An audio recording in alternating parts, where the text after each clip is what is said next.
top of a building, and my mind was telling me jump. Oh. My head was just telling me jump. Like yani nimefika mwisho ingine yenye unashindwa what is the purpose of continuing to live, because even what you are living for is not there anymore. The people you are trying to entertain unaenda kuambia wakusaidie hadi unaweka kapebil na huko kwa nini wanasema ni kiki, unatafuta kiki, unaweka kanini kapebil huko kwa TikTok, wanaanza kukutukana. Mimi nikikuonyesha zile matusi nimetukanwa until I ended up kutoa hizo video. Nilienda up kutoa hizo video kwa TikTok na nikatoa pia kwa YouTube. Nikaambia watu for now mimi nimeshaenda. Maybe mimi nikifanikiwa nitarudi. All right. Just hold on there. Pole sana bro. People are going through a lot right now, and it is very painful when you see people coming on X kwanza kutukanana. People are going through pain right now. As a country, surely, ile pain yenye watu wako nayo uchungu, we cannot afford to be divided. Honestly, we can't. This is just one story. How many stories are out there that we are not highlighting? I have Maguette Wade from Senegal. How are you? This is a young man from Kenya who is an artist, has been choked in debt. Just a representation of our countries in the continent. What is your comment on what the continent is undergoing? I'm sure you've seen Kenyan protests. They are also planning more protests this week. What is your comment on whatever is going on in the country? Margaret. Thank you. Thank you so much, Amerix. I'm very happy to be here. At first, I was like, am I supposed to be here? I'm not Kenyan. But I think we're all brothers and sisters. So thanks for having me. And MC, I am so sorry to hear about everything that you've been going through. And I'm so glad, when you were in that building that you eventually made the decision you made to stay with us. And please stay with us. It will get better. I know that when I say these things, people think I'm crazy, but Africa will get better, and it will get better in our lifetime. And that's actually what I want to talk about. So, Amerix, when you asked me about, the state of this continent of ours, I'm from West Africa, and I'm sure you guys all know about what's going on over there. The coups have made their comeback, because our youth oftentimes thinks this is, everything else has failed us, let us try this. Although what I'm here to share with you guys is pretty much the way I'm looking at all of us. At the end of the day, I look at our problems and I literally can put it into one bucket. And that bucket has to do with our lack of prosperity. We're poor. We're just the poorest region in the world. You can say, how can you say that? We have all of these natural resources. We have all of these great young people. Yes, all of those are riches, but that's not what I'm speaking of. What I'm speaking of is, basically us being prosperous nations. And if we look around, we're not. I think what MC just talked about, it's not talking about somebody who's being prosperous. So for me, I spend my whole life trying to figure out why is it that this is the case right now? Why is our region in the situation it's in right now? And as many people for the longest time, I thought it was simply because we, because of colonialism, because of racism. I was there. I was in those, I was in that mindset for the longest time. And eventually I became an entrepreneur. And I was an entrepreneur. I'm right now building my third company. What my companies all have in common is there's always a sister company somewhere in Africa. In my case, it's Senegal, and the other one usually in the US, because we manufacture and produce in Senegal, and our biggest retail marketplace is the United States of America. So the first time I did that exercise of building a business, and having these two sister companies, I was shocked. I was just shocked at the discrepancy in the ease of doing business from both places. No, needless to tell you that the one place where everything felt really cumbersome, bureaucracy, choking me every turn I go at all levels, whether it's at the business registration level, or the labor laws level, the tax code, the permits. anywhere you turn, it's just like it's a nightmare. And I had to compare that to where I was doing business back the first time when I did this. It was in California. So, and it's interesting because California is not even the most free state in all of the union. It's next to the last in terms of being a free state. Meaning, like California is still the place where it is still hardest for. We don't have as much, economic freedom as the rest of the U.S. has. And then some people might be like, oh, then why is California so rich? Well, you'll be surprised to hear that if you remove Silicon Valley and Hollywood out of California, California would be the poorest state in all of the United States of America. But people don't know that. But anyway, I'll digress. So as I was doing business, I realized, wow, it's why. And then I thought to myself, oh, I guess it's because we're so poor that it's so hard and cumbersome to do business home. And conversely, it's because America is so prosperous. That's why it's so easy to do business. But the minute I said that, and this was after a couple of decades of searching, why are we poor? And hearing people tell me, oh, it's because, blacks and browns are just not as smart as white people. You guys are lazy. You guys are always fighting each other. So basically, supposedly there's something wrong with us. But in any case, as soon as I figured, I said, oh, we're poor, that's why it's so hard, and they're rich, that's why it's so easy to do business. Just come to think to myself, wait a second, poverty is solved by prosperity. Prosperity is built by entrepreneurs. What do entrepreneurs need? They need an enabling business environment. But wait, you just told me that our nations are the ones where it's hardest to do business. And conversely, those are the wealthy nations of the world is where it's the easiest to do business. And when I came to that, my whole worldview changed. It made so much sense. And then that's pretty much why I've been after this issue of another way you could call it, it's bad law and bad governance. And that's why I've been very excited to hear that the youth of Kenya is actually now finally putting its finger on this. And by the way, you're going to say, oh, well, because we hear everybody talks about bad governance, and I've been seeing people oftentimes, interchange the two without no problem. What do you mean by that? People confusing bad governance with bad government. Those two are really not the same. And even when we talk about bad governance, which is, what I'm worried about today is that the young people, who are finally talking about bad governance and not necessarily bad government, I don't think, I'm just a little bit worried that even there, we might not be very clear about which bad governance are we going after? Because there's one that we really need to go after. If you ask me, I think it's going to be the domino that we need to hit first. So that one then touches all the other ones. So what am I talking about here? When we say bad governance, at least we're not saying bad government. When we think bad governance, many people I find are confusing in Africa. They're usually thinking about, this political corruption, what I call political corruption. And so, but political corruption, it's still not the same as the corruption that comes from, overly regulating the private businesses, meaning small, medium-sized enterprises simply, have a hard time being born and growing in many African nations. So there is a big discrepancy there. So many times when we talk about bad governance, we're just talking, many of us are talking about, well, our natural resources should be handled better. The politicians should not use their power to be able to turn around and, give contracts to their friends. We all hear about that. We all know about this. All of that, by the way, it's wrong. I agree. It's wrong. It's not right. But for me, I think that the one governance we need to really focus on is the one where we're looking at what's going to help free our entrepreneurs. Because the way I look at it is we free the entrepreneurs because they're the wealth creators.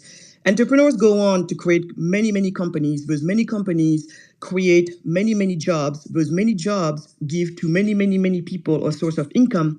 Many, many people having a source of income means that you have a solid middle class. Then my take is we let that middle class, once it's constituted, that middle class then go to fight head to head with the government and deals with the political corruption that all of us are fighting with. So if you ask me today, what I'm very worried as I'm seeing Kenya, and I am so behind everybody in Kenya right now. I'm so behind all of you. But my plea to everybody is going to be, please, please, there's a fork here. There's a fork, and we have to see it for what it is. We have rarely seen it, and that's why we're still where we are. We just want people to better manage our natural resources. We just want people to no longer give their friends a deal. Because even if, let's say, we had the best, management of our natural resources, and yet you still did not have a business environment that allows small and medium enterprises to be born. A place where Rosie Lane is from, middle of nowhere somewhere in Kenya. She knows absolutely nobody in government, and she should not have to know anybody in government, but she's got a wonderful idea and she's ready to work hard. She should be able to jump into what we call entrepreneurship and keep moving. That's not the case right now. There's just too many laws, too many regulations. Everybody is struggling. So at this point, guys, what I'm hoping that we do is that we go after that governance. And you, in a way, have started doing that. America, I'm just going to say, you have started doing that because you're starting to look at taxes, you're starting to look at all of these things. But this is the caveat on that. This issue is not going to be solved with piecemeal legislation. The best way for you guys to think about this is laws and regulations. The best way to think about it is like, let's say you're thinking about X, okay? So X is this platform. Most of us, we just see X. You type your comment, you do all of your things, it's working, you're happy. But everything that makes X happen is the algorithm that's behind it. It's millions and millions and millions of lines of code, right? And so the laws and regulation is the same thing. If you put together all of these laws and regulations that rule the life of a business, you're going to see millions and millions of lines of code, each one of them being a regulation and or a piece of law. That's what you're going to see. Now, imagine, and you've heard many times even X saying, Elon Musk saying, we're probably going to have to start all over because this whole thing is a mess. It's so messy. Yeah, they were able to clean up a lot, but there's such a thing as at some point, things are so messy, you don't even know anymore what's putting what. And it could take you a lifetime, literally, of you trying to figure it out and still not getting to what you need to get to. Sometimes you got to start over. And so this is where I think let us be very careful not to be tempted by that, piecemeal legislation. Because if we are tempted by that, by saying, on the tax laws, do this, do that. On the labor laws, do this, do that. And then they happen, maybe they happen, especially not at the same time. Because what you need is a critical mass of this legal infrastructure to happen all at the same time for it to really make the critical difference that we need and that we need now for the real change that we need to happen. Otherwise, we're still going to be dealing with little incrementals, a few more jobs here, a few more jobs there, which is not going to take care of the millions and millions of young people we have coming to an age of needing a job every single year. All right. Hold it there. Bring you back. Right. Thank you very much, Maget.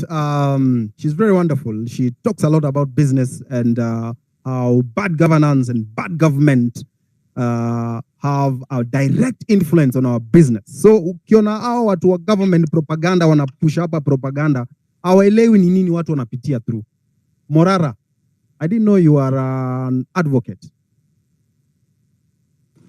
Morara. Yes, I'm a lawyer. Oh, great. Yes, thank you. And the previous speaker, she has really insisted on laws. Probably before I get into what I wanted to say, it's good to remind her that in Kenya, in particular, and this is just a point of information, we don't have a shortage of laws. We just have infidelity to the law. People don't follow even the few laws that are there.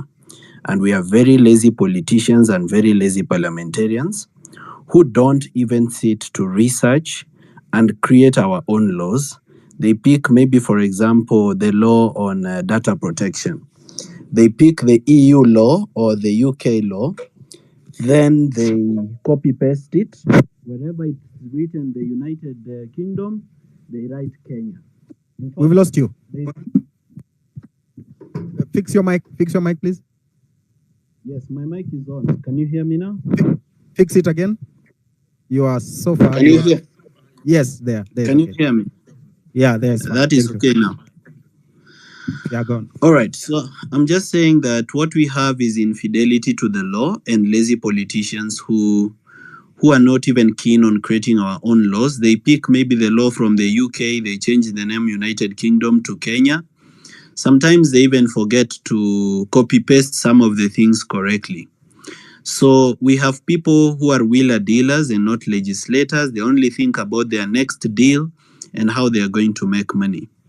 So that is what I can comment. Now, let me move forward to what I wanted to say today.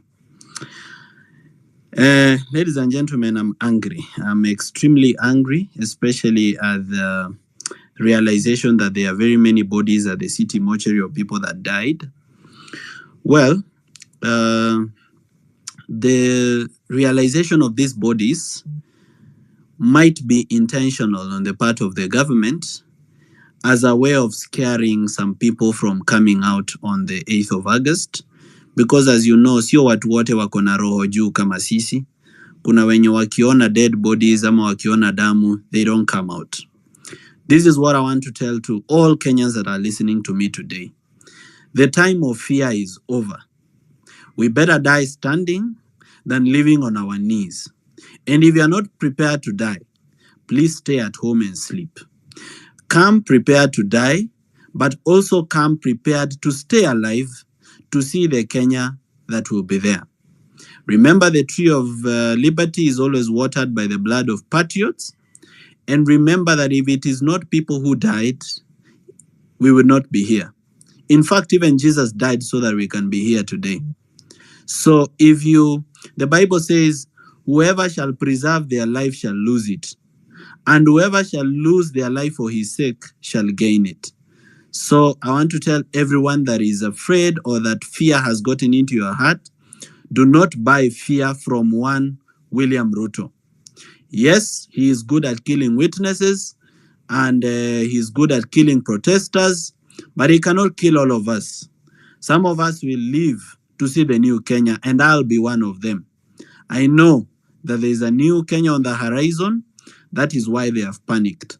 Kenya right now is a crime scene. Is a crime scene. Beginning with our local banks. Our local banks, I want to call them out today. Those banks don't want to loan us money because they are loaning money to government. I went to Family Bank Utawala, broken tiles, peeled off paint, yet the bank declares profit. And I wonder, where are they getting the profit from? These people are loaning money to government, money that is not needed by government, then they eat the interest. So now we have a government that is borrowing from local banks in the pretext of domestic borrowing at very high interest rates intentionally so that they can, take away now, they make money from the interest. That is why business people don't have money to expand their businesses. You see, I talked about these issues, and just this week, I was sent KRA. And when KRA came to my office, they came telling me to give them my bank statements. I asked them, what the hell?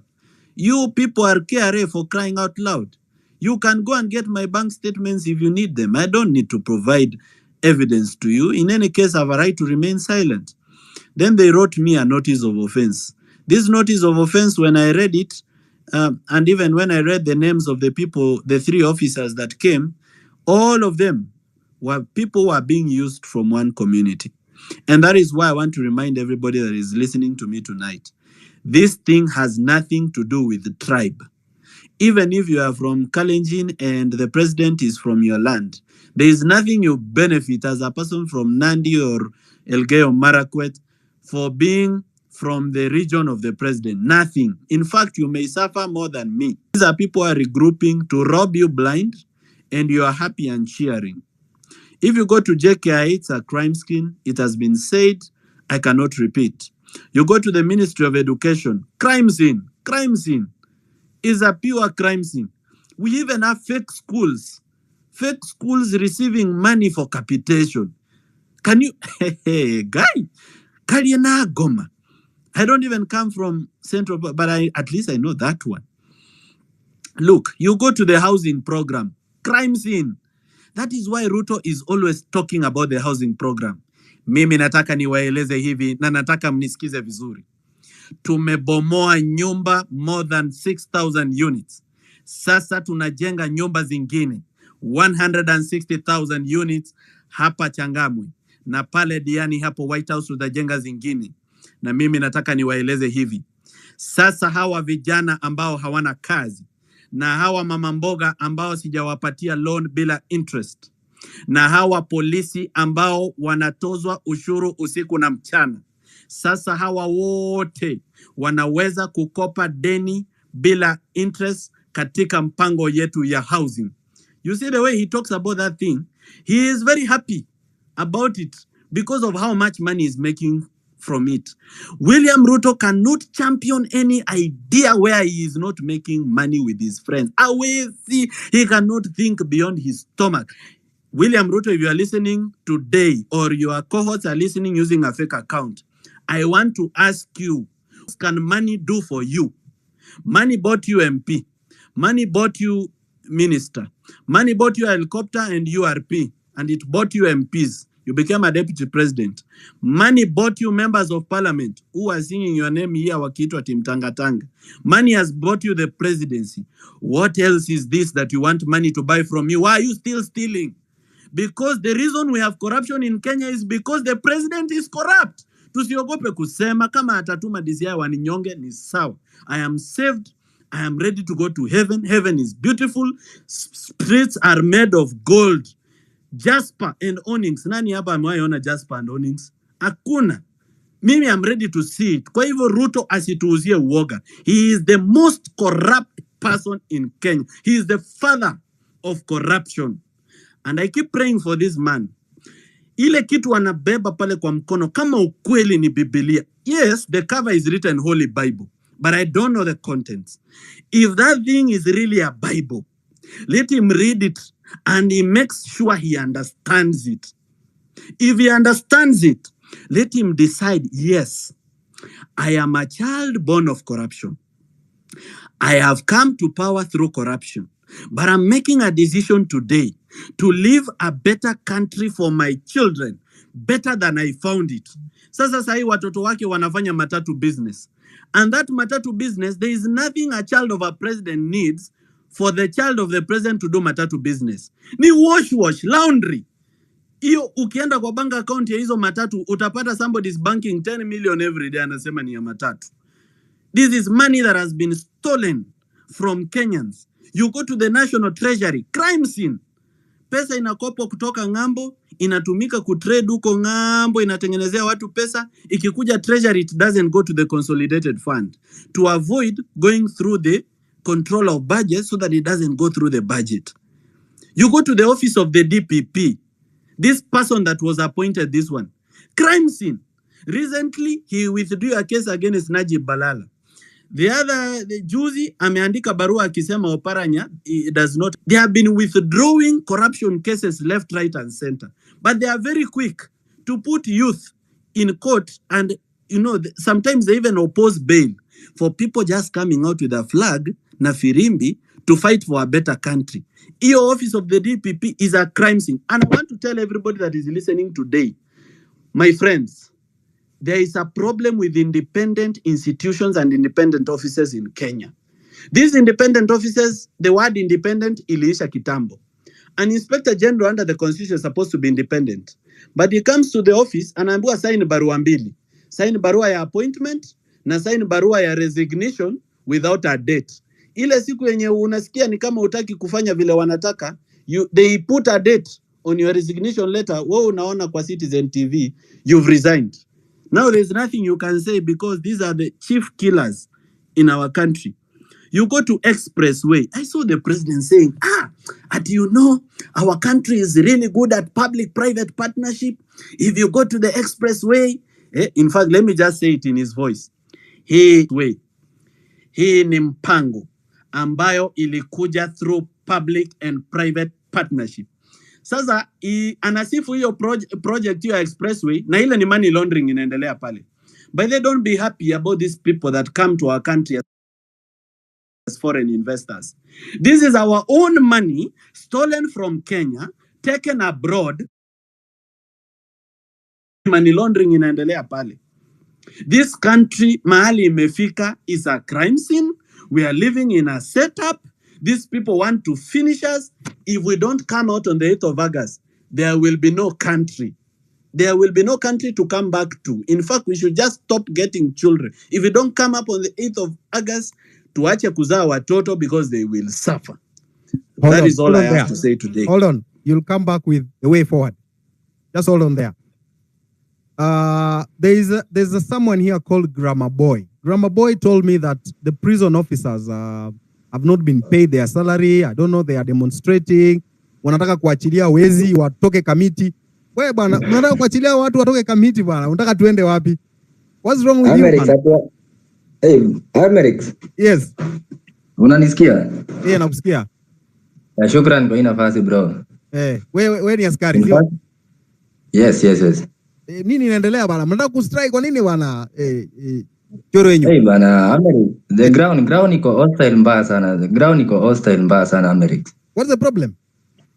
The problem ni historia hiyo pesa yenye Preso alisemanga ile siku akiapisha wa commissioner. Yes. Hello. Yeah, endelea. So in fact hiyo pesa hatukuwekewa. Hiyo 4K.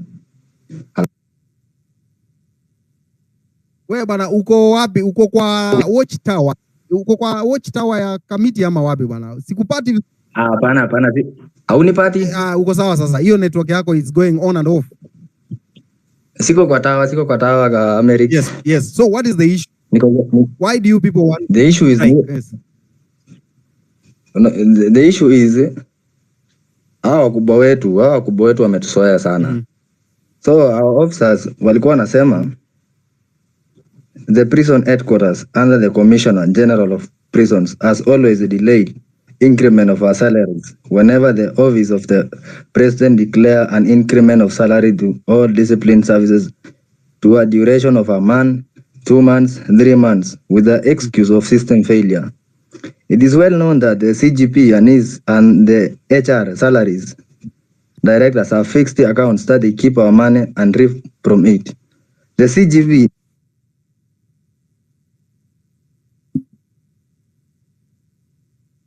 We've lost you.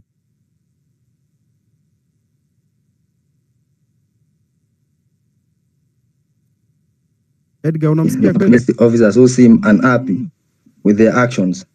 The increment order from the president is given to the treasury and towards all discipline services, and our question is, why is it at all times whenever there is money supposed to be paid to the prison officers, the office with the mandate Amerix, unanipata? Wewe endelea. Tuambie. Amerix. Hello. Go on. Unanipata? Can you hear him? Hello, Amerix. Hello, Cyprian. Can you hear him? Amerix, unanipata? Go on, tunakusikia. Yeah, like unapatikana. Uko sawa. Unanipata? So majamaa anasema ati kila time ama jamaa kituongezea pesa lazima wanatusema for mungoje 1 month, 2 months ama 3 months ndo tuweke hiyo pesa. Alafu hawekangi do yote, wanaekanga kidogo kama 1K. Kama last time hiyo mwezi wa 8 ilifaa tupewe 1200.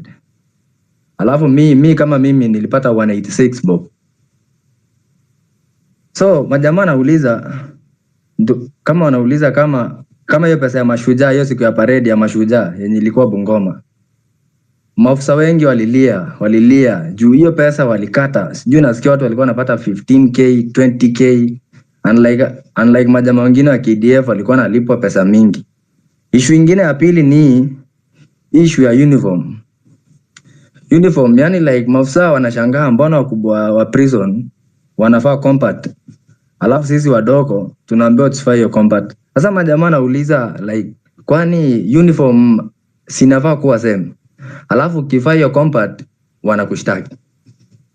Hiyo ni issue ingine ni story na housing. Like maafisa wengi hapa kwa kambi wanaishi manyumba zingine sinakaa bana, inakaa refugee camp bana. Inakaa like sijui nyumba ni ya bricks, mabati ni ingine mbofu. nyumba zingine hata zinanyesha. Alafu wakubwa wanapatanga house allowance mingi, unapata hizo manyumba za ghorofa wao ndo wanaishi. Story ingine ni story na hizi working conditions. Like matao mingi hapa ndani, matao mingi hata ukienda Kamiti, tawa ni mbaya, unapata sijui matawa ziko na kunguni. Yaani zingine zinanyesha. Alafu ofisa akiingia huko hakuna kutoka. Baridi ndo hiyo, ukishuka wanakushtaki. Sasa majamaa wameboeka, ground ni mbaya, ground ni hostile. Alafu story ingine ni story na about hizi mabunduki. Like mabunduki mingi watu wanasema ati hizi vitu zimekuwa ovyo. Zimekuwa fake, yani like zimekuwa ni vitu za kitambo. So majamaa maskari wanasema tunataka weapons zingine mpya. Hatutaki hizi vitu ya kitambo ati sijui nini, tunataka vitu zingine mpya. Alafu kitu ingine pia majamaa wanasema most inmates in most prisons are either in civilian dresses and those in uniforms are yote imeraruka. Sasa majamaa wanasema na kuna pesa, nasikia kuna pesa imetengwa ya uniform ya wafungwa. Alafu huko ndani pia ati kuna kunguni na kuna pesa imetengwa hizo madawa za kunguni. Sasa majamaa nauliza hii pesa zimeingia wapi? Next story ingine ni story na about alafu majamaa pia wanauliza kama wetu mbona kama hiyo pesa 4K ya juzi mbona wakubwa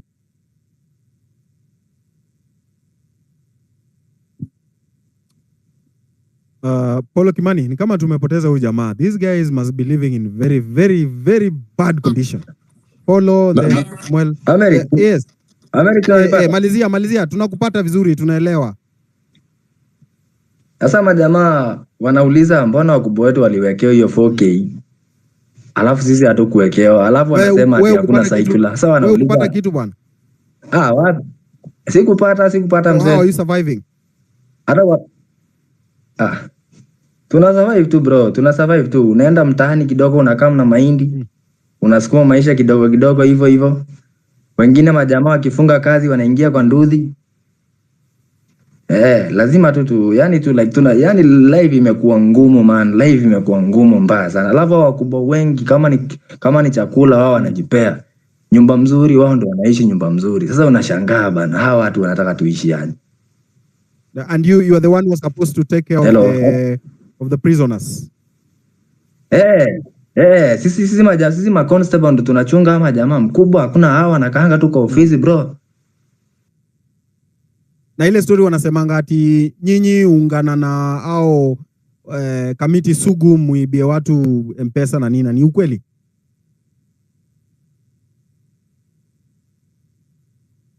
Hello.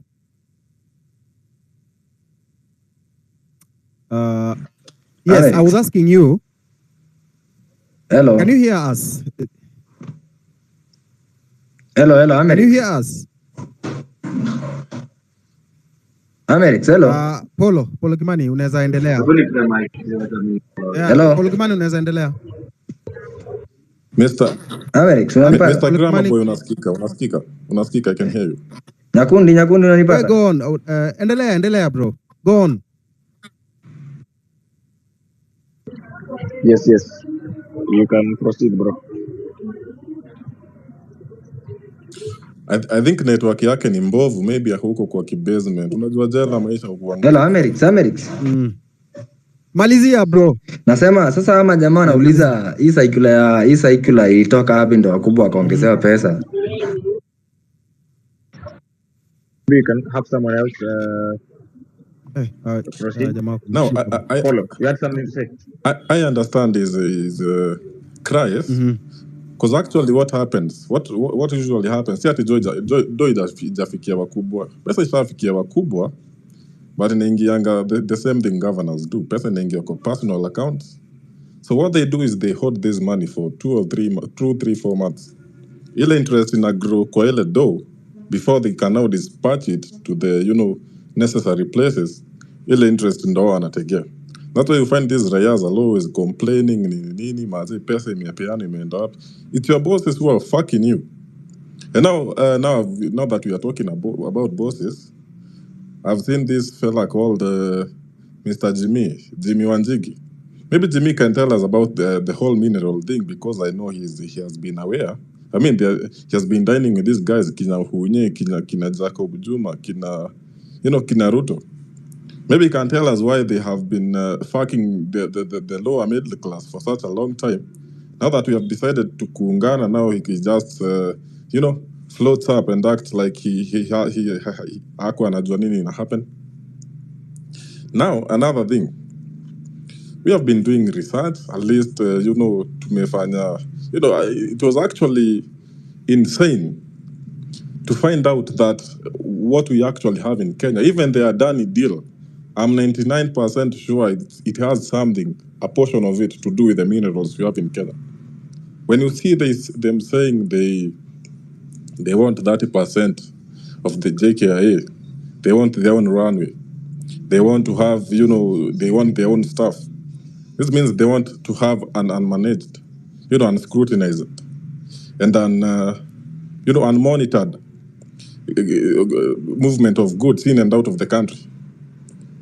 One of the goods being exported is our minerals. Because hata ukiangalia tu ile website ya wale wasi Adani Enterprises, what they usually do, their biggest business is mining. They mine coal in India. I've seen all those photos in all the minerals they've been mining. So these guys ni bad news. Nikiwaambia sahi hata mimi naweza vaa tu nguo nichomoke niende JKIA juu ile hasira niko nayo, msione ni mchezo. I know what is coming. The plague has just started. Now that place called Taita Taveta, that is the hot cake of all the minerals we have right now, because from my calculations, we have about $260 billion lying there, in form of titanium, in form of uranium, in form of niobium, in form of tantalum, in form of manganese and other minerals that maybe they haven't been mapped out yet. But what I've seen today is the government, which is by the way illegal, has unajua ile land ya community. The government, under abnormal circumstances, has just decided to give 500 acres to this guy called Devki. The one saying that Ruto should be given 25 more years. I've seen hata nimeona amepewa hata title deed. This is very bad. Bwana ugasia amepewa title deed. Unapeaje a foreigner a title deed? How? Happen wapi? Ni Kenya tu hapa ndio unaona vitu kama hizi. Maze ndio nakwambia, sasa ni kama watu feel. And now I've been trying to, hata nimeambia ndugu yangu pale Webuye nataka hii nyingine anilete.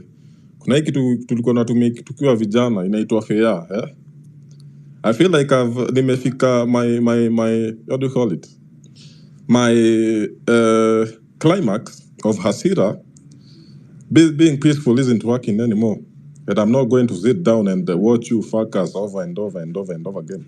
Wacha tutoke maandamano na fair. I'm not saying mtoke maandamano na fair, but this is just a thought I've been thinking about. We are so much in deep shit, and these politicians don't seem to be giving a single shit what we think.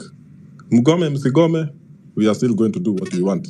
Given the Adani deal, they want, we might be just here ranting, and they'll just go ahead and do it. Kimani, just hold on. Shikilia tu hapo. Kasmuel, I see you here. What do you want to say? Yes, brother. Have you told this fellow my mentee? Yes, great. yes. Wonderful. Those people who do not know, Amerix is one of the people who really helped me out with drama and music when I was in high school. No, I'm not bragging. However, mi nataka tu hasira ibaki juu. Leo sina, I don't have sijui facts to give you.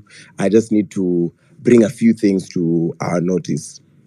This past 2 or so days, you've seen the vetting of the CSs happen. You've seen that people have claimed that they've worked for 30 years and they accumulated, for example, 400 million. But in the past less than 2 years, somebody's net worth has increased by over 200 million. I don't know which business that is because remember the shilling was not doing too well.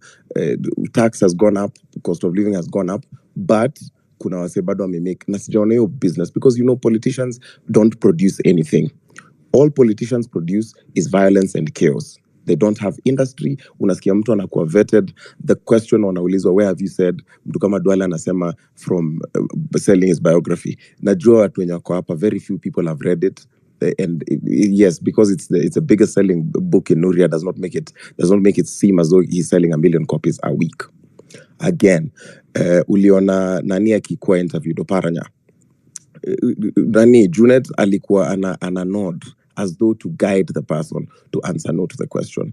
I'm hearing people declare their wealth. Nobody's even asking for tax returns. These questions are being asked as though it's just a formality. Ini meeting ya watu wa form 4 wanajaribu kusema nani atakuwa CU chairman. And ilikuwa isha determiniwa first term. These people are just hanging out as a boys club. I need to remind you, undiweke hasira juu. Sina sijui nini. Polisi umesikia our comrade the cop saying waliongezewa 4,000. Have you seen the amount of force these people use to us on the streets? Is it worth 4,000 shillings? If you're a cop and you're listening to this, I need you to ask yourself, is 4,000 shillings worth brutalizing your brothers and sisters for on the streets? Remember, again, there's this propaganda of this silly disease that's being touted called Mpox. If by my analysis, it just feels as though they want to make it look like COVID. You've seen the photos of the boil looking all ugly, but it feels as though they want to impose a lockdown so that what was he andamane, so that there's no public gatherings, because they've just dissipated it as propaganda. And this is what we said: this aura for aura business should not cease, because the government needs to be reminded that they do not own monopoly of propaganda. They might have monopoly of violence, but they do not have monopoly of propaganda. Remember, hii kitu ya Mpox, to me, it doesn't even sound like a real disease. Ina sound kama kitu imekuwa fabricated. It sounds like a sponsored ad, because that your patient 0 got it while traveling from Uganda to Rwanda through Kenya. It does not make any sense. For me, it just seems like it's a lockdown thing. Kumbuka, weka hasira yako juu. How many bodies have shown up at City so far? The last time I saw the report, it was 240 something. So it means 1 body for every constituency. Uko hapa, you've sat down as a Kenyan, bado unajiuliza why should I go for maandamano? It is for these people who are dying like dogs. Those people, I attended this Tom Boyer show and they mentioned the names. And I remember being so moved and standing, because there are people who laid their lives so that we can get this far.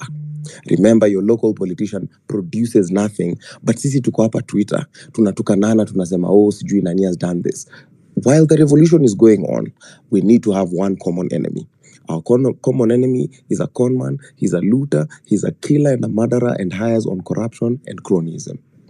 It is very true, and I'm very sad to admit that there are people who have made money off of the revolution.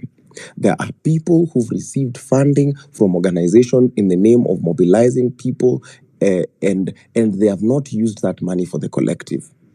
These people, we will not let them lose. That's one thing I need to assure them. And ever since I knew, nilikuwa nafikiria kila mtu anakuja hiki tu kwa na roho safi, but watu tu wako mchezo ya town. Ever since I knew, we said these people will have to be brought to the book. However, as long as they are still furthering this agenda, we have to figure that nane thing, because I'm not hearing enough of us talking about this nane thing. Remember, when this embittered currently Nairobi-based outgoing president is touring around, these trips still cost millions. It's just that we're not seeing the books. Nobody's auditing it. I think, and I would wager, they cost just as much as his international trips would cost. He's now gone on a very, very rampant campaign trail, and we are letting this thing slide while having this infighting. Nane is coming up. You've seen the way people wanateseka. Umesikia vile artists wanadharauliwa huku nje. Umesikia vile watu wanadhulumiwa huku nje. Women are still getting raped in those informal settlements or slums. Men are still being shot like dogs. People in the slums are still going hungry. But watu wamekaa hapa chini in a chamber, in a parliament of baboons, where people sit down, interview each other as a round table chama. It's capture harvest. They go and just pick from public coffers as though they are taking an unsecured loan from a sacco. Na wewe umekaa hapo, hasira yako inapungua, unakaa chini, you have the guts to think you can question the movement. You think that we will get another moment where we will give this system shock therapy like this. It's never going to happen if we don't follow through with it. It's never. You've seen the effects it has all across Africa. So ukijaribu kuacha hiyo hasira yako ishuke, nitakukumbusha net worth ya our CSs. Unakaa hivi chini, ukumbuke you are a peasant, you are a pauper. That's why you're on this space. If you had anything, you would not be on this space. Even the people who we think have money who are on this space, they have nothing. They're trying to gather more information on how best they can screw you. Na wewe bado unakaa chini, you think you have moral high ground to call out what this movement is.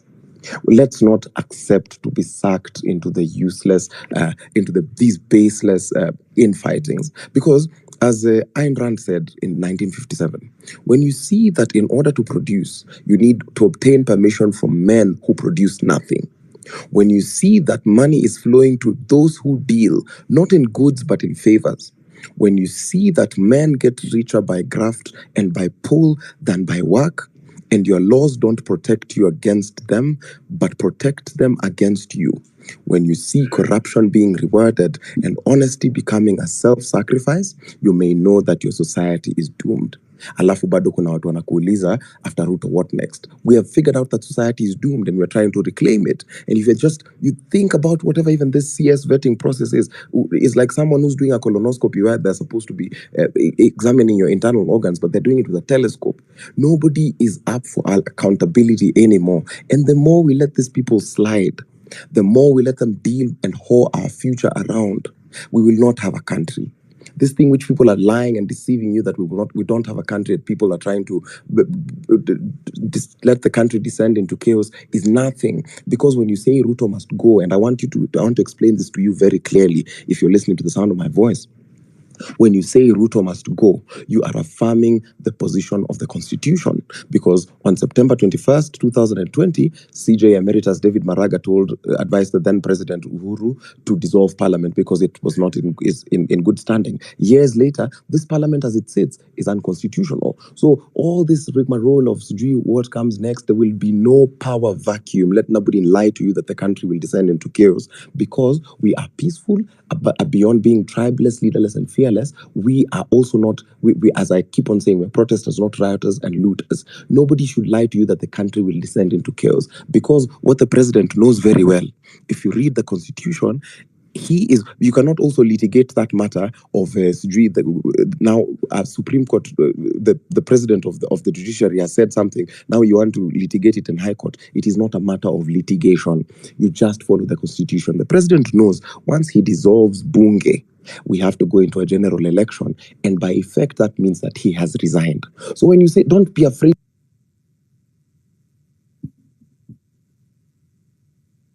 Hello? Nobody lied to you. Can you hear me? Let Yes. nobody Can you lie hear me? to. Yes, I can. Let me just Okay. wrap it up. Let me wrap it up. Let nobody lie to you that the people are not for you. God is for us, the people are for us. And I talk as a person, nimeingia ground. Nimefanya hiki kitu online, nimeingia ground, and everybody is ripe for these things. Toka hapo nje hasira ikiwa juu, ongea na mama mboga wako. And don't talk down on these people. These people are equally as wise.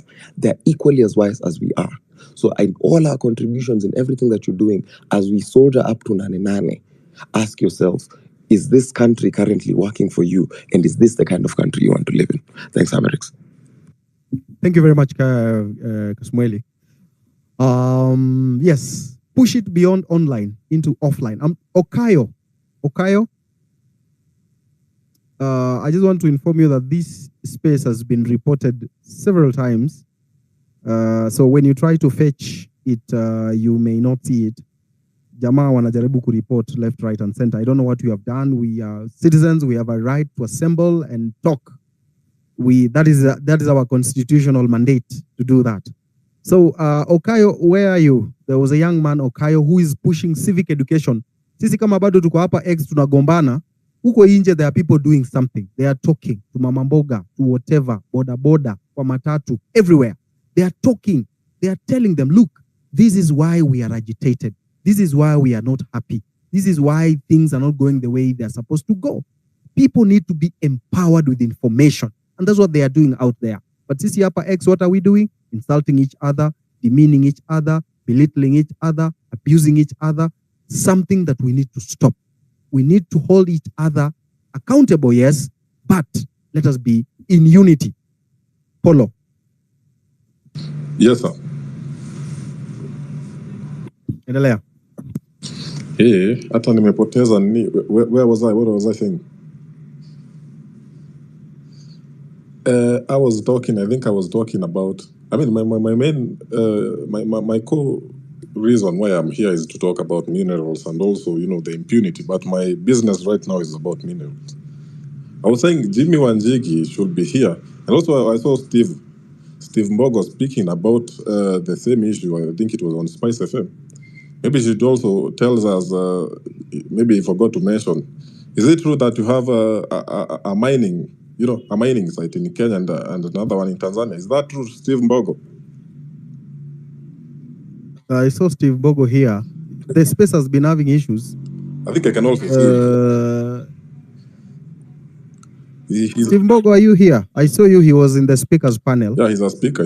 Maybe as we wait for Steve Mbogo, we have Ruben, Papa Ruben. I started listening to Papa Ruben back in when I was still a small fellow. Joy Bringers on VOK. Papa Ruben. Thank you very much, Amerix. I was getting worried because I have another meeting lined up, but thank you for, let me just use a few minutes. First of all, I wish we had time to talk about what MC Njagi is going through, because that's a whole issue that I have so much data on. But that's for another day. I would like to highlight 4 things. First of all, I would like us to understand that what we are dealing with is an enemy that has not been understood by Kenyans. And we need to break it down so that the amount of anger we put in this thing is maximized. Now, if we want integrity and somebody does not work on it, if we want accountability and somebody doesn't like it, if we want a lean government and somebody wants an expanded one, if we want to live within our means and someone is teaching his people and living extravagant, then we have a real enemy of our country. If we want the sacking of the entire cabinet, as in let them go so we can have a national representation on meritocracy, then we have a reshuffle of cronies. And worse still, you have the so-called opposition brought into government as if to mock citizens. It's like mtadu tunaenda kufanya hivi, and that's what we want to do. You can do nothing about it. We know that parliament is an appendage of the executive. That we know. We know what they have done to us in this country. I mean, the fertilizer scandal notwithstanding, they can mock us that way, and money will change hands, and one way or the other, parliament will remain what it is. So when we see the so-called vetting, and we actually take time to listen and even comment, I'm wondering, honestly speaking, what are we even commenting on? We already know this is a rogue system. We know it's a rogue process. So we need to come to a place of reality where we really understand our enemy. And we must come together and go to the root of the problem. You know, I want to say this. Many of you view me as a musician, and so you read me in the light of a song. And you view, Some in fact view me on the basis of disability, all of that. But I need you to know that I graduated from university at the same time as Ruto. He was at the University of Nairobi, I was at Kenyatta University. We are 9 months apart in birth. And so I have been around and I've been looking at how this country goes. He goes into business, I go the other direction, into my professions and other things. And we come to a point where even with systems of education, we all know what worked and did not work. We know what this country needs to be. And so when you see me angry, I'm not angry because the Gen Zs provoked us to look at these issues. I've been angry for a long time. If you go to my videos, I've been speaking against Uhuru Kenyatta and Raila, especially from 2018, the BBI stuff. So I don't come into this the way you view me as a singer. I come as a bona fide citizen. And for those of you that think I'm from Rwanda, I'm from Bunyore. Kigame is from Bunyore in Vihiga.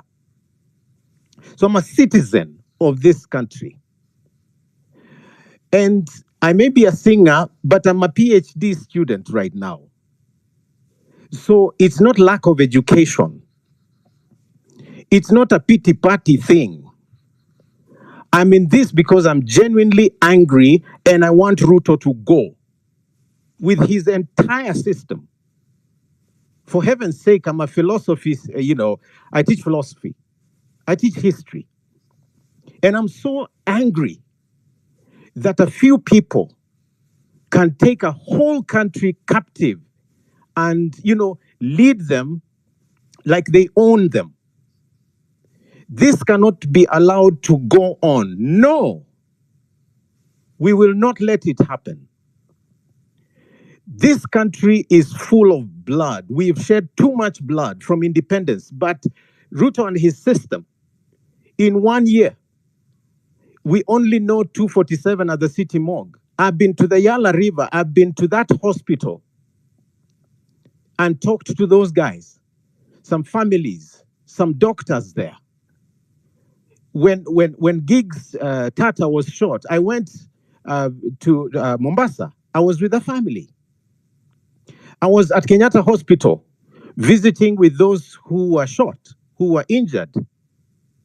We are not dealing with a joke. Citizens have been murdered by this country, by this government. In my private time, I talk a lot to people in the security docket. I have policemen who are my friends.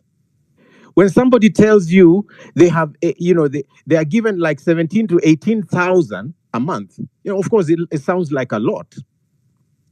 But that is what they have for rent. That is what they have for food. That is what they have for the school fees of their children. That is what they have for transport. That is what they have for everything. And they're living in squalid conditions, Mabati structures, like the officer said, some of them leaking. I have friends in that state. When we talk about a few people living like they don't belong here, friends, I don't think we are angry enough. I don't think we are angry enough. Don't waste your time looking at what businesses they're doing. Those children have money that can last them like 17 lifetimes. As people go hand to mouth and sometimes without anything in the hand to take to the mouth. I have people who inbox me, not having eaten for 3 or 4 days. And I'm not paid enough to be able to have something go around for them. I'm talking to Uber drivers that are being harassed like crazy.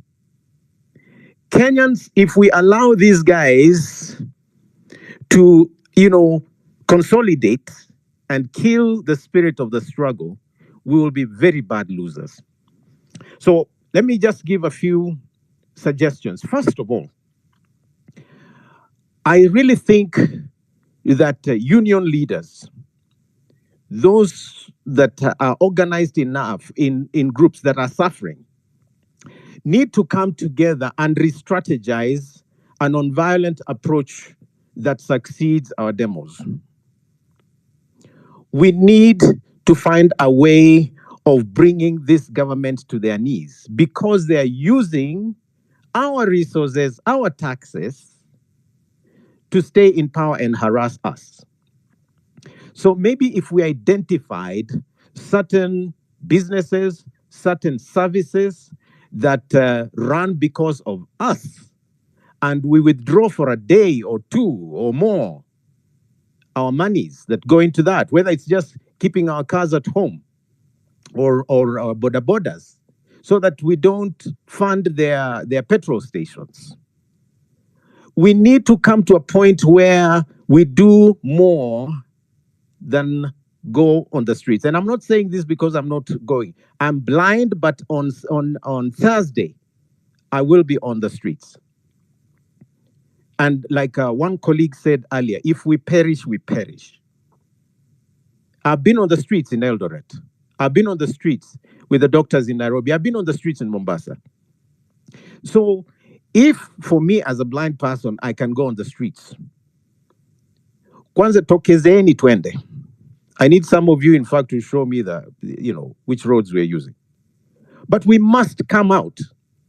We really must, to say no to being treated like animals with a don't care, detachment, don't care attitude. I will not take it. I will not take it. Wanajua mali naishi wanikujie.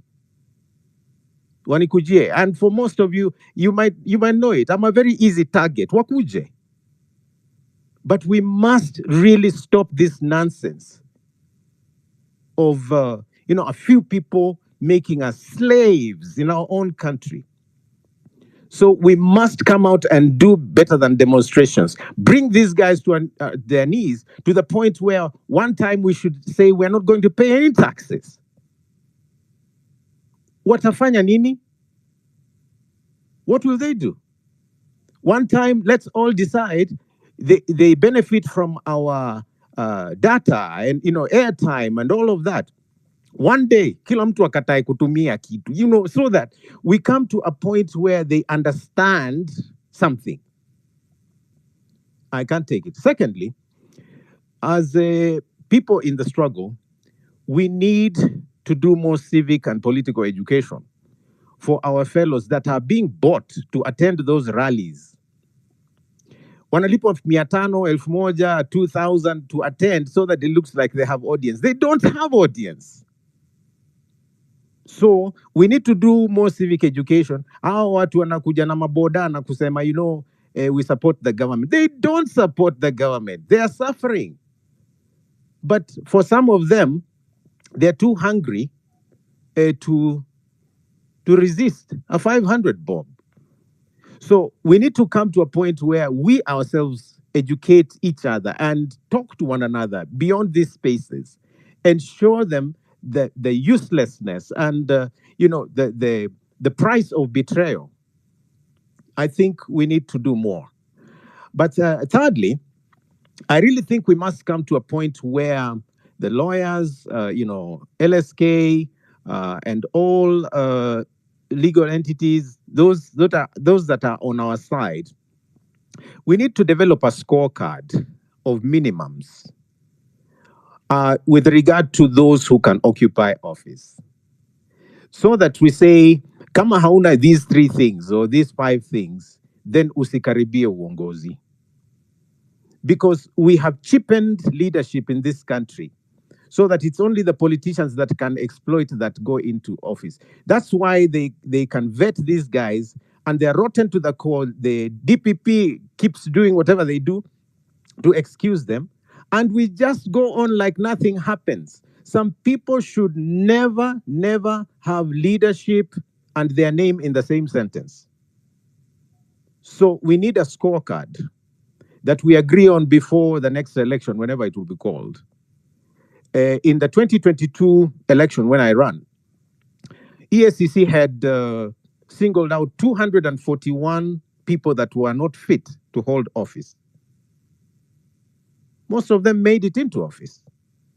That is where we are. So mkiniona na post vitu kuhusu values, it's not because I can't share my economic policy or education policy or whatever, even though I do. It is because I think it is the answer that the character of a person matters. If their character is rotten, they should never even go through a nomination process. And this is something we can begin identifying now. Now, vijana, najua mambo ya leaderless, tribeless, and so on, imeshika sana mpaka I ask myself, so when we get these guys out of office, so who are going to be the leaders? Since the agenda is here and we understand what we want, then those of you who understand what we want should be getting ready to take over office. MCAs, MPs, we need Gen Zs that are governors, senators. If hata tukipata president ni sawa. I mean, we need to get ready, and professionals, kuna vijana that are good leaders, start grooming them, fund them, prepare them to take over leadership.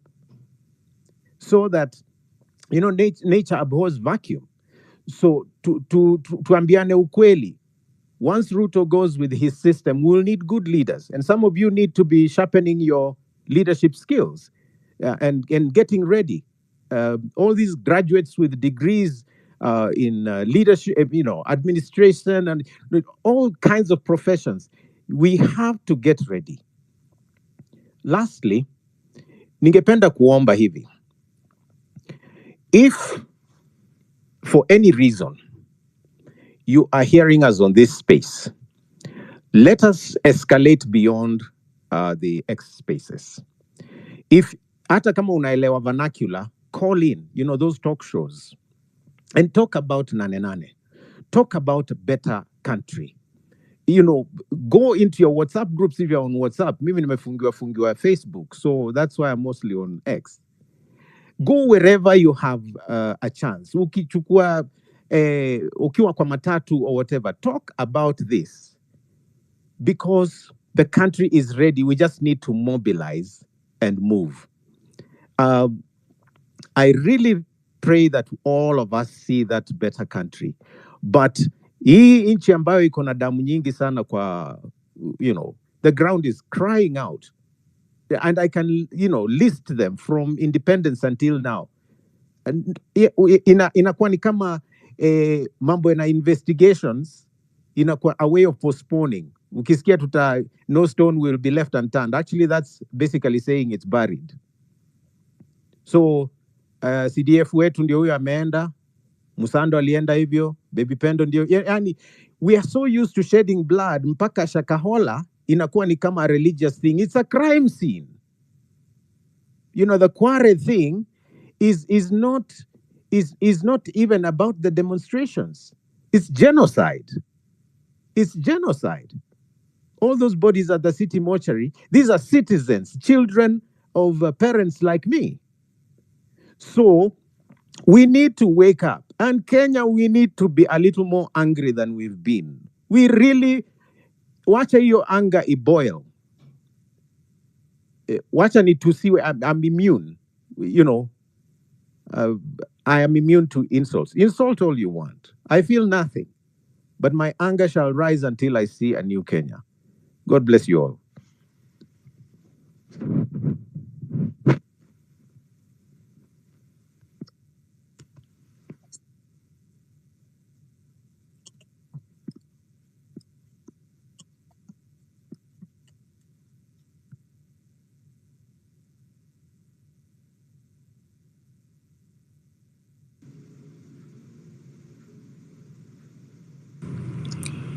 Now, I'm still waiting for Mr. Steve Mbogo to answer my question. Mr. Steve? Yes, Paulo Kimana, thank you very much. Paulo, I think we had a problem from my end. All right. Because I'm a bit out of town. Yeah, but thank you for bringing up this topic. And as I speak as someone with a vast know-how on mineralogy, because that's one of my interests and one of my businesses. I am in active mining in East Africa, not only in Kenya, because you understand that in Kenya, getting the rights to concessions is close to impossible. So I've got interest in Tanzania, and right now I'm doing mining in the Democratic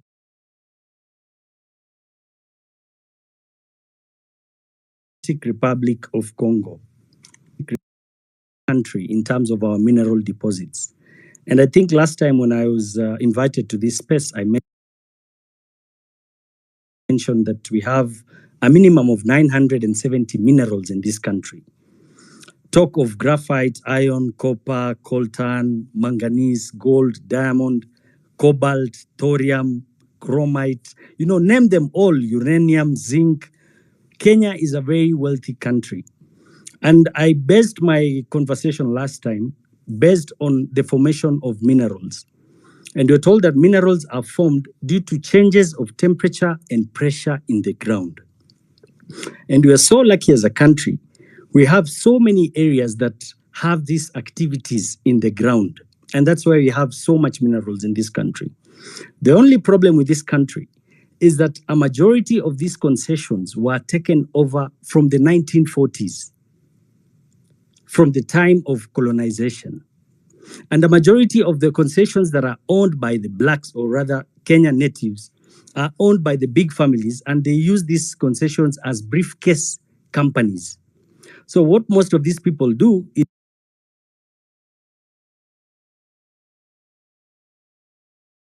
miners who are actively mining in Kenya are doing it in secrecy. When I talk of secrecy, there is a very poor structure on the government to audit and understand the extent of mining activities from these companies that are mining in Kenya. We are told, as per the Ministry of Mining, that mining contributes less than 1% of Kenya's GDP, which really does not make sense. And the majority of minerals that are exported, the government earns royalties of about 3 to 4 to 5% only. And as per the 2016 Act, I think it's the 2016 Act of the Mining,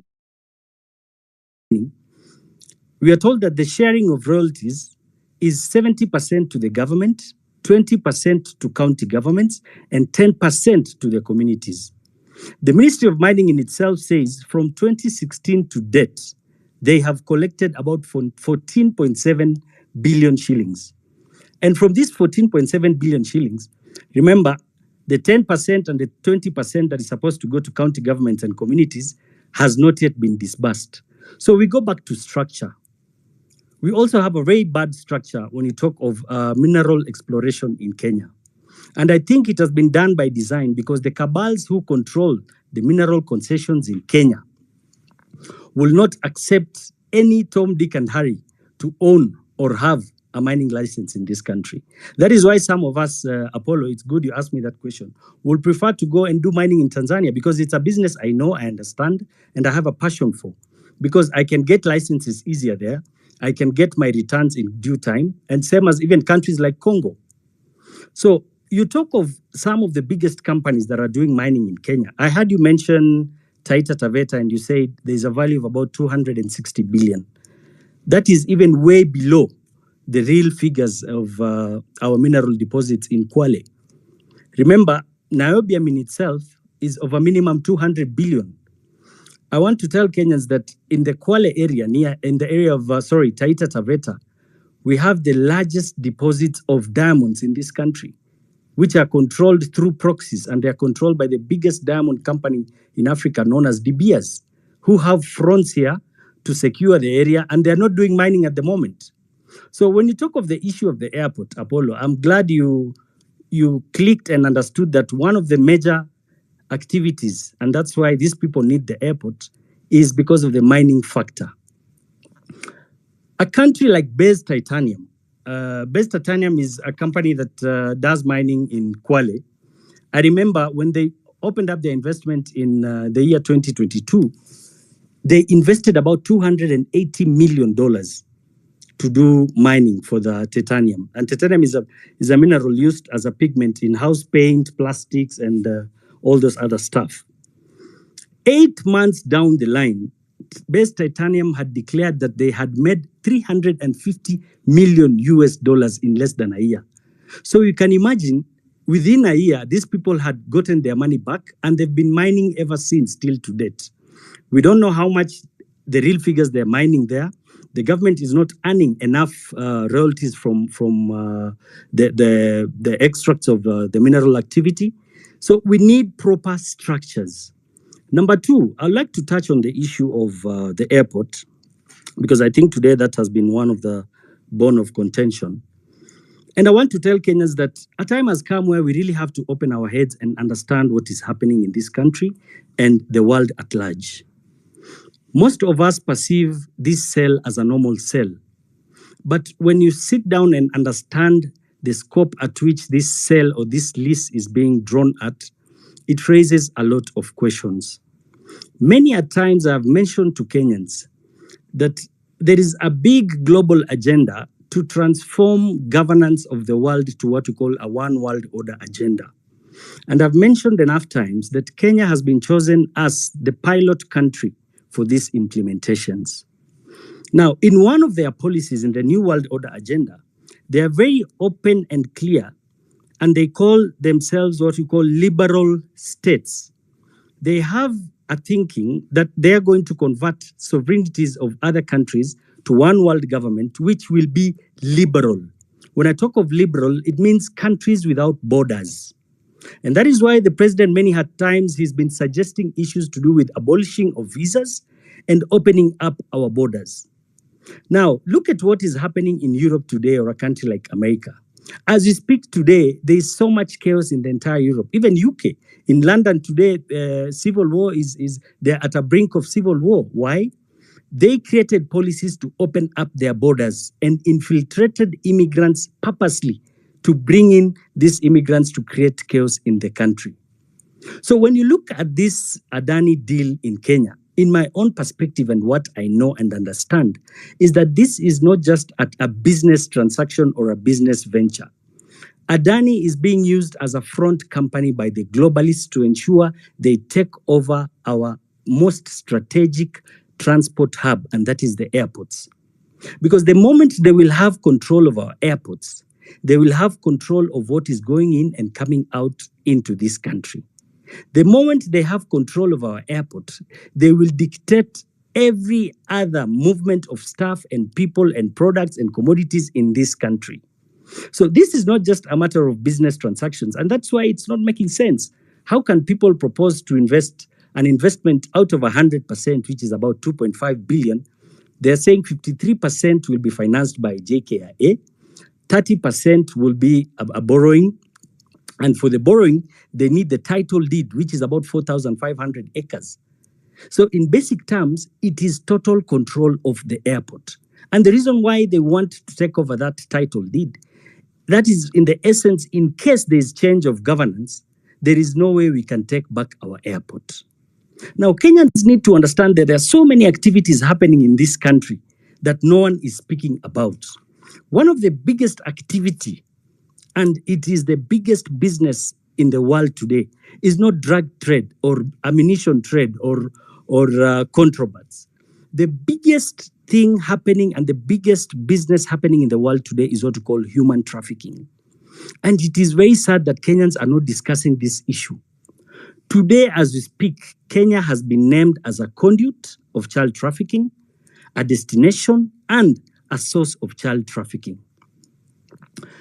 Human trafficking is done for various purposes. Number one, for what you call forced labor, or basically labor. There's what you call sex exploitation.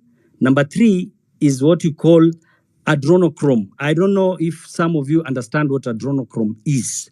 Adrenochrome is a chemical compound produced by oxidation of adrenaline. Now, scientifically, it's been proven today that adrenochrome from young children have stem cells that reverse what you call aging. And that is why we've been seeing so many cases of children being abducted in this country. Many a times, every week in the news, you'll see news of children being abducted or being intercepted in the process of trafficking. But no one is speaking about these issues. So I want Kenyans to understand that the other factor of human trafficking is what we call organ transplant.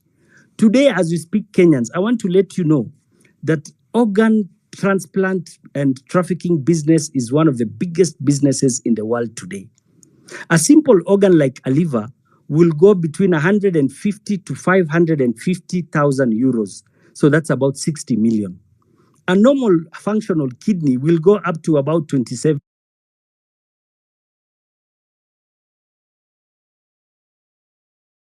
Like the eye cornea will go up to about 2 million shillings. The lungs, a pair will go up to about 22, 23 million shillings. A normal functional heart will go up to about 33 million shillings. So we should not just look at issues and be personal. We need to cascade down the roots and understand the reasons why these people are so much interested in taking over this airport. Remember, they're saying they will ensure they do a complete overhaul of all the workers at JKIA. The main reason why they want to bring in their people, as Paulo Kimani had said, that is definitely to ensure that there is secrecy and there is total control of the activities they're going to do there. So Kenyans, I want you to go read about human trafficking. Mr. Steve, Yes. Mr. Steve. Yes. I'm not trying to throw you under the bus. I think you are deviating kidogo from the main topic I asked you. But here's another question I have for you. Yes. Username, I'll not mention his username, but he's saying, we are Steve Mbogo. The guy is in mineral deals in Kenya and the dirty deals. Anajua kila kitu, he himself has been doing dirty deals, even killing people because yeah, gold is. The guy even doesn't pay electricity, power, anasumbua. Just ask him direct about this question and the dirty deals he does. Hide ID. That's the question. So I think that is a nonsensical question to ask me, and the fact that it is a hidden ID. We are here to discuss issues, and you see, the biggest problem we have is we divert from issues. I think we are here to discuss simple issues and issues that affect this country. So when someone brings in personal issues or personal attacks to me, let me tell you, Apollo, I'm not the kind of person who can be swayed or bullied by such sentiments. No, I understand. I'm here to discuss. I'm just telling you, I'm here to discuss issues that will help take this country forward. I'm here to discuss on these issues because I understand them and I feel pained by these issues. Remember, the problem we are undergoing as a country today can only be solved by us having a collective thinking. There is no one who has a monopoly of wisdom. Whatever small you know and I know, that is what you're supposed to bring on the table and become solution-oriented people. All right. I understand. But at the same time, you also need to look at where I'm coming from. Over the time, history, history has also, it has proven multiple times. I don't have to be, I want to make sure if we are in this together. I want to make sure we're on the same page. I don't want us to be in a situation where, over the times I've seen, after the aftermath of this freedom fighting, the aftermath is usually now the people who now, have you ever read this book called Kidagaa Kimemwozea? It's a book by Ken Walibora.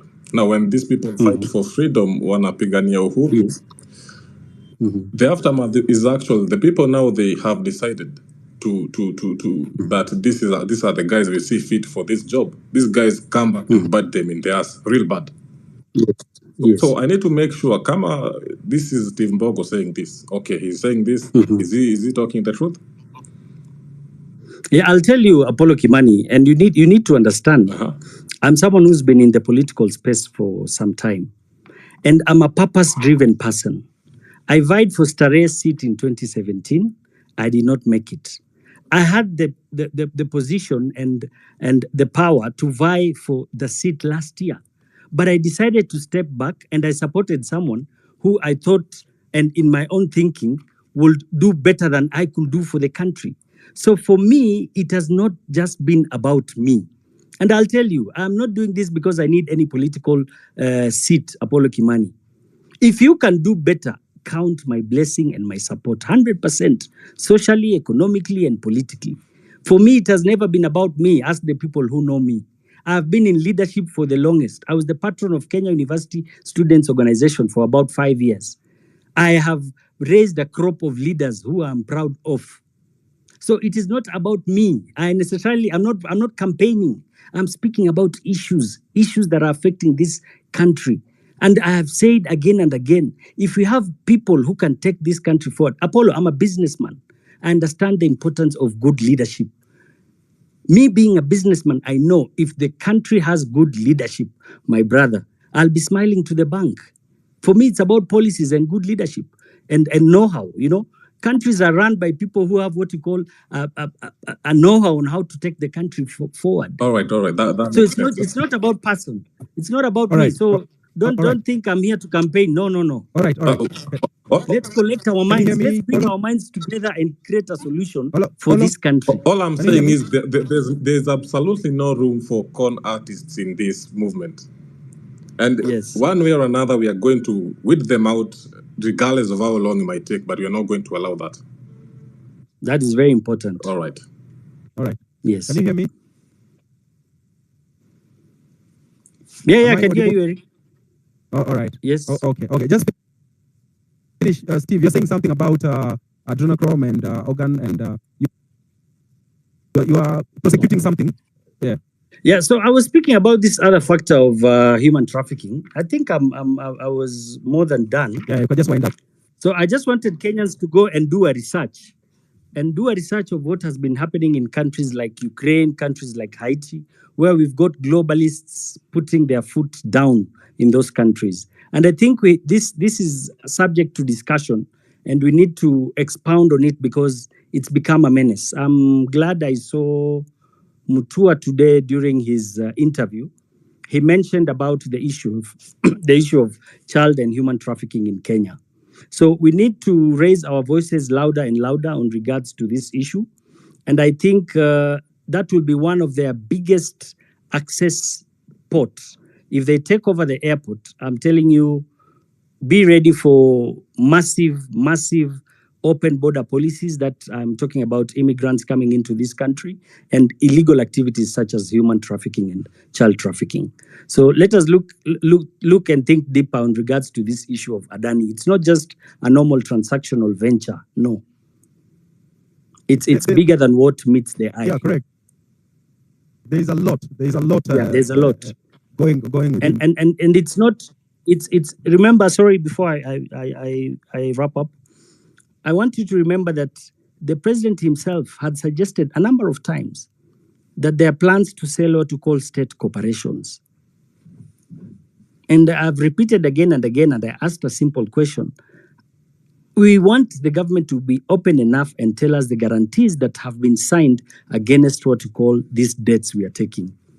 Because when you look at similar countries, we are seeing that, for example, countries like Ukraine, where these globalists have turned them to their playground, a majority of these debts from these Bretton Woods institutions are signed against state corporations and what you call agricultural land. So maybe, and I see, the sale of the airport is just an entry point to the idea of selling what you call state corporations, because there's no difference between the leasing and the selling. Thank you. Thank you very much, Steve. And always, the information you give us, of course, is very important. Plus the GMO, the mosquito ones, maybe that one we'll be talking later. There is a young man here from high school who is called Bivon. Bivon, habari yako?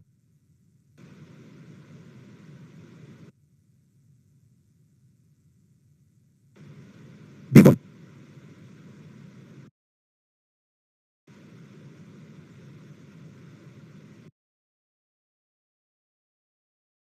Thing he wants to share.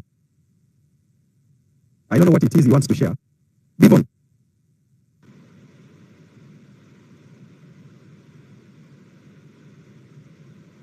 Bivon, you have the mic. Can you say what you want to say?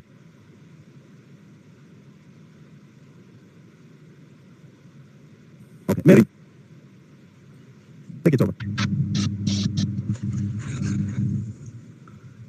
Can I speak?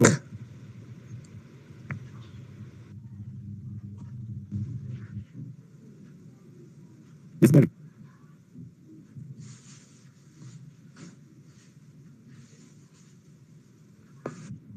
Eric, can you hear me? Go on.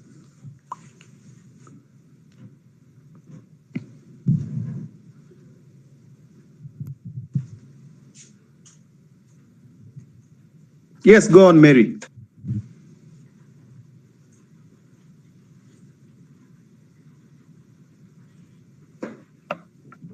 Hello, Mary. Go on. Hello, Mary, go on. We are listening. Listening.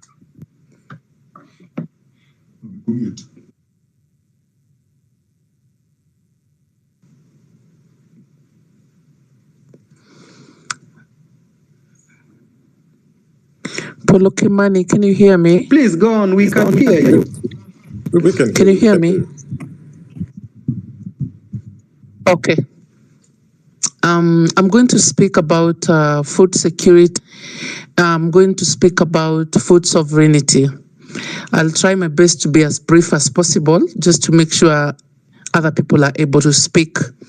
If you want to control a people, you control their health, you control their education, you control their food, and you control their information.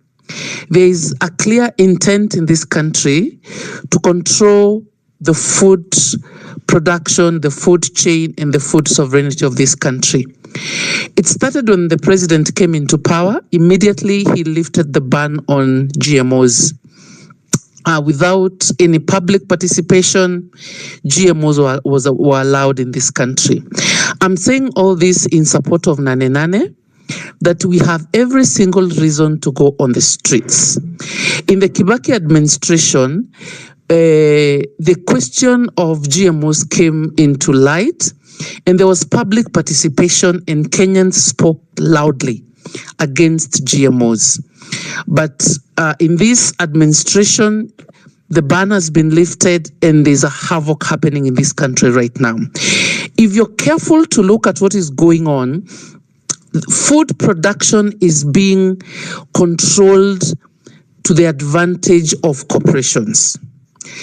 You need to look at the Agriculture Professionals Bill. You need to look at the Livestock Professionals Bill. You need to look at the Seed and Control Act, which is already an act. You also need to look, I'm forgetting about the other one. There is an effort to control food production. Kenyans, as we are farmers by default. Every person, either in office or wherever you are, you have practiced farming in one way or the other. You have a goat, you are planting trees, you're producing food for own consumption, subsistence farmers, small-scale farmers. In Kenya, we are all doing agriculture in one way or the other. But now, this government is legislating on food production in this country. And I hope any lawyer on this forum looks at this bill, especially the latest, the livestock bill that has been presented to Parliament by Kimani Ichung'wah. The government officials are on a PR campaign, gaslighting any questions people ask, but that bill is a bill to control keeping animals in this country. There is an effort to vaccinate to do a census on all animals in Kenya and to vaccinate animals in Kenya. There is a very dangerous behavior that this government is taking. This is worse than the Finance Bill 2024, guys. It is worse 100 times. Imagine a situation whereby you have money, but you cannot access good food. A situation whereby you cannot access that organic food because it's only set aside for the rich. We know about, like Steve has mentioned, the privatization of parastatals in the country. We know about the privatization of the seed, this corporation, the company that takes care of seeds in this country. The government right now owns 52%, but there's a 48% that you can't really get to know who owns Seed Corporation in Kenya. There is, we need to look at food security keenly. We need to do civic education. If you're on TikTok, if you're a lawyer, help us go through these bills. But the GMO is something that should make every Kenya go to the streets, because this is the biggest cause of cancer right now. I was in another space whereby Kenya is ranked the 4th in the cases of cancer in this country, after South Africa, Zimbabwe, and Malawi. What is the cause of these high levels of cancer in the country? It is because of the kind of foods we eat. I think we are so blind into what this government is doing, and we are not following the bills that are being passed in this parliament. Let me tell you guys, these loans that come to Kenya in terms of IMF and World Bank loans, they are attached with a lot of social economic requirements. And one of them is to pass these bills. So why is agriculture being censored? So why are they not passing bills on things like engineering, architectural? Why are they not controlling any other profession? They're just keen on controlling agriculture as an activity.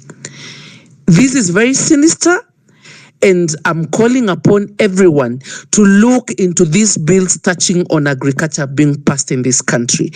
They are coming out like good bills, but they are not good bills. They're just meant to control. Like, you're supposed to be registered to be a farmer. You're supposed to have a certificate to be a farmer. Where the hell do they get these bills from? We've been farming all the years, so now we need a certificate. Look at the penalties attached to people who practice agriculture without being registered. Where is this government taking us? Guys, let's look at issues of food sovereignty and food security in this country, because I think this is literally treason that is being committed against Kenyans. Thank you.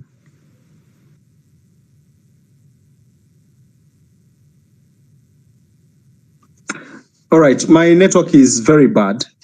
So Joshua Okayo.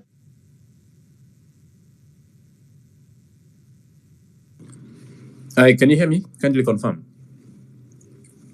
Yeah, we can hear you. We can hear you. Just go on. Thank you. My name is Joshua Okayo, and I think I was called to this space because of what I've been doing in the past 2 weeks. Number one, I must say that I'm a sad man today because of the number of bodies, lifeless bodies that have been discovered, and it's so painful. It actually reminded me of when I was abducted, and I thought about it. Probably I would have been part of that statistics today.